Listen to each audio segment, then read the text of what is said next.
Hi guys, welcome to my channel. Today I'm going to be talking about this foundation and these products from Mikasa Beauty.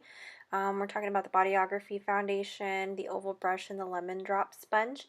So I'm going to start off with this Bodyography Silk Cream Foundation. It retails for $36 on the Mikasa website. And when you open it up, it's got a sponge in there. It's got the foundation and it's got just a half-size mirror. And so what I'm going to try to demo is using the sponge and the foundation on one side of the face.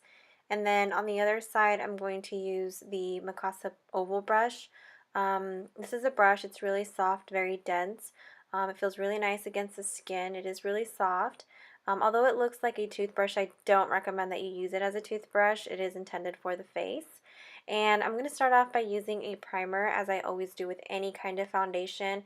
This is just a standard procedure for me that I have to apply some sort of a primer before I apply any kind of foundation, so I don't want to treat it any different than I would any other foundation. So the primer that I'm actually going in with is the Cover FX Mattifying Primer with Anti-Acne Treatment. It has salicylic acid. It's supposed to be really good for oil control. And so what I'm going to do is take this oval brush and I'm going to dip into the foundation, just lightly tapping into it. You'll be able to see that a little goes a long way with this foundation. And although it appears that the foundation might be a little too light for my skin tone, it does blend out and you won't be able to tell. My skin tone's uneven. The center part of my face is a little lighter than the outer perimeter of my face. So it ends up blending out pretty well, and then when I apply the bronzer, you won't even be able to tell. But this should give you a really good idea what the coverage is like. I do have some scarring still left on my cheeks, and it's doing a really good job at covering it. I would describe this foundation to be about a light to medium coverage, but it is buildable, and I do like the finish overall.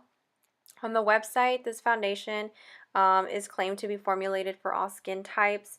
It's supposed to give your skin natural radiance and impeccable coverage that looks and feels lightweight and natural. It's infused with hyaluronic acid, some African tea, and vitamins A and E.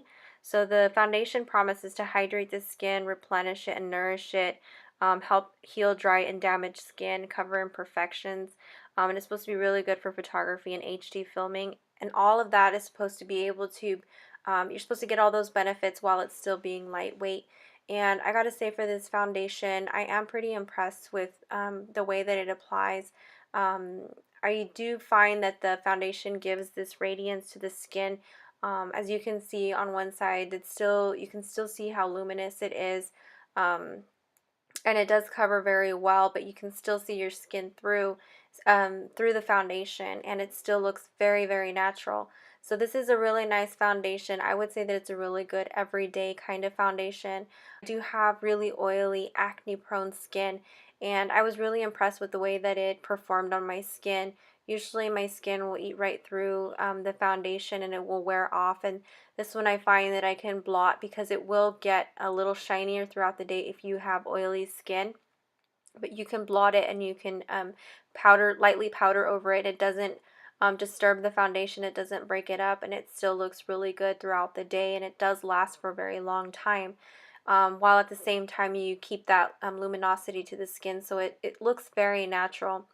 And so here I'm using the sponge, and it does both the brush and the sponge do a really good job at applying this foundation.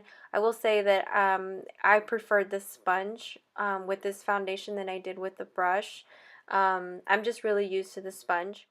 And so I'm just going to finish blending that through, making sure that there is no harsh edges or any places that I've missed. And so here you can see with the foundation applied how the skin looks. It still looks very natural and very radiant. And I'm also going to be applying these concealers because I want to see how they blend with the foundation. Sometimes concealers, after applying it with a new kind of foundation, they may not blend very well together, or it might break up the foundation. But it didn't do that with my concealers. It blended really well along with the foundation. And I used the brush, and the brush did a really good job at blending it out as well. But again, I do prefer the sponge, and I'm going to be going through the other side with the sponge to show you the difference. I find that this particular brush is really good at blending it out, and I do like that it doesn't eat the product like a lot of brushes do. Neither does this sponge, and I read the directions on the sponge, and you can actually use this wet or dry. The way I used it was mildly damp. So it wasn't too soaking wet. I didn't run it through the water, but I did spray some rose water toning spritz onto it to dampen it up. And it doesn't eat the product as well, and it does a really good job at blending out the foundation. It's a very soft sponge even without wetting it. It's softer than, for example, I have the Real Techniques and the Morphe sponge. The Morphe sponge is a lot more dense than this sponge. This one's a little bit more flimsy. It's definitely a lot softer, a lot bouncier. And so I do really like how this sponge performed overall. And now I'm going in with this Maybelline Lumi highlighting pen, not so much for concealing, but for highlighting.